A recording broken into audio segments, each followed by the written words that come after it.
Hi hello नमस्कार. कसे आहात सगळेजण? स्वागत आहे तुमचं आजच्या एका मिनी ब्लॉगमध्ये. आज आपण बघतोय अख्खा मसूरची भाजी.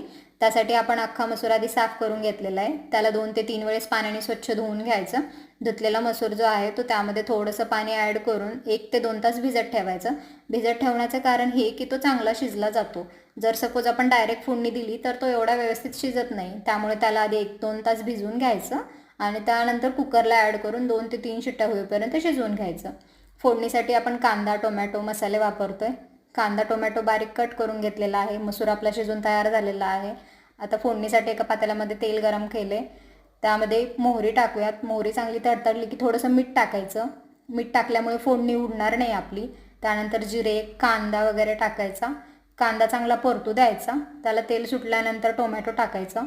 टोमॅटो चांगला परतून घ्यायचा तेल सुटेपर्यंत. तेल सुटल्यानंतर त्यामध्ये जे मसाले आहेत आपले ते ॲड करून घ्यायचं. कांदा लसूण मसाला असेल, गरम मसाला असेल, आवडीनुसार आपल्याला जे मसाले हवे ते आपण टाकू शकतो. तिखट टाकायचं चवीनुसार. चवीपुरतं मीठ टाकायचं आणि मस्त हे मसाले सगळे परतून घ्यायचे आणि तेल सुटल्यानंतर त्यामध्ये मसूर ॲड करून द्यायचा. थोडीशी कन्सिस्टन्सी यावी यासाठी आपण त्यामध्ये पाणी ॲड करतोय.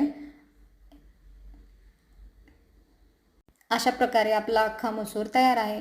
भेटूया परत अशाच एका नवीन ब्लॉगमध्ये. तोपर्यंत बाय बाय.